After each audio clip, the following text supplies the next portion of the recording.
Hi everybody, thanks for pressing play on the video today. It's Caroline here from craftycarolinecreates.com. Today's project is these really useful, really gorgeous, very good sized gift boxes. I've made them using the Inside the Lines designer series paper, which you can get absolutely free at the moment during sale-a-bration. If you spend £45 on any Stampin' Up products, you could collect this as your freebie. You get 12 by 12 sheets. There's 4 different designs, really great for adult colouring if you are into that. But I think it also looks lovely here on these sort of monochrome boxes with a little pop of colour. These I made because 3 of my ladies in my Stampin' Up team are celebrating their 1-year anniversary actually in January as a Stampin' Up demonstrator. So I thought it would be nice to make a little box to send out a little gift to them to say congratulations and also thank you for joining my team. And I'm really pleased with how they turned out actually. Yeah, should I show you how I made them? Okay, let's do that. We are going to start with some scoring. So here is my scoring board coming in, incoming, there we go. And we have a piece of the beautiful designer series paper. This measures, let me check what it measures.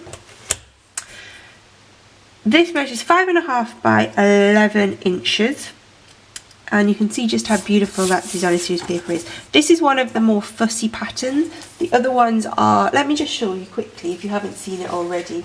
The other ones are a lot bigger patterns, which are perfect for colouring in. Yeah, I do have another video that shows you this in a lot more detail, so pop over and see that. It's got these beautiful dragonflies and bees that coordinate as well with those matching dragonfly dream set as well. So it's a good choice if you're thinking of something different to get as your sale-a-bration freebie. Let's start by scoring it along the long side, and all of the dimensions as always will be over on my blog.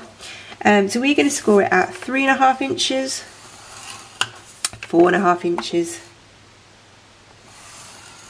8 inches and 9 inches. Okay, going to rotate it 90 degrees and we're going to score it at 1 inch and at 4.5 inches. All of the dimensions are on my blog, craftycarolinecreates.com. Have I already said that? I'm not sure.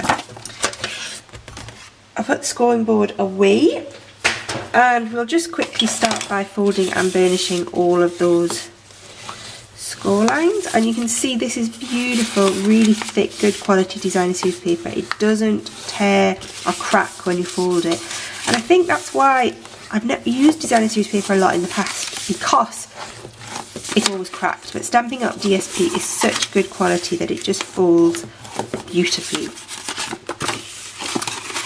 Okay, there we go. Now I need some scissors, here we go, and we are going to cut up on either end where we've got those inch-long panels. I'm going to cut up these score lines just to where we go across in the opposite direction.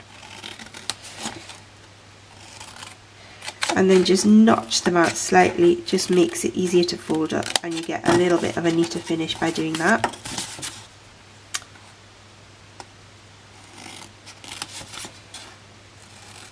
Okay.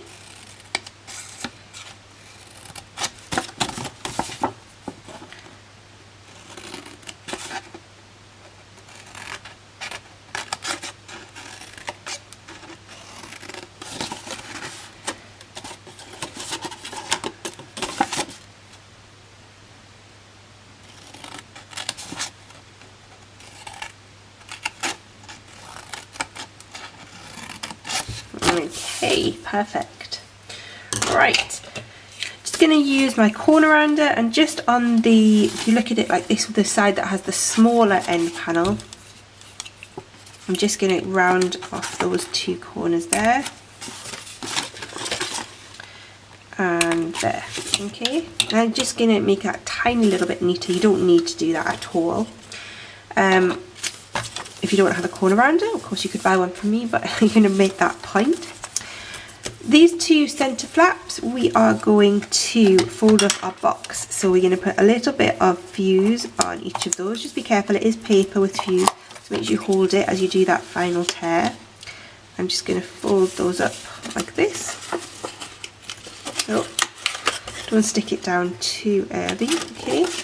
And then this is going to fold inside there like that. So we need to put a little bit of fuse on the pattern piece of the two middle flaps there. Okay, and just fold them up inside like that, one, and the other side just like that. Okay, so we've made our box, and this is going to be our hinge lid that folds over just like that. And I'm just going to therefore put a little bit of fuse on these two little flaps, and you want to again put it on the pattern side. Again, be careful with your fuse that you don't tear your flap. I might have perhaps done that when I was practicing on my first prototype of this box. So I always find it's easier to stick these down with it folded closed, so you know that it's going to fit. And then that will just hinge up and over. So each of the ladies, to celebrate their 1 year as a demonstrator, and equally, you know, to thank them for joining my team in the first place, I sent them a reel of ribbon. So this is the gorgeous sequin trim ribbon. So I'm just going to pop that inside there like that. Oh, this is just popped undone. Stick that back down. Maybe needs a little bit more fuse. Just going to put a tiny dab of Tombow just to hold that in the corner. You know, don't be afraid of if you do need to add a little bit more glue of doing that, just to make sure that it looks perfect. Okay, so just stand that up there. To decorate the box, we are going to use, as you saw, these beautiful wands, and I don't know if you can see, but these have got a lot of depth to them. It's not just one number one stuck on.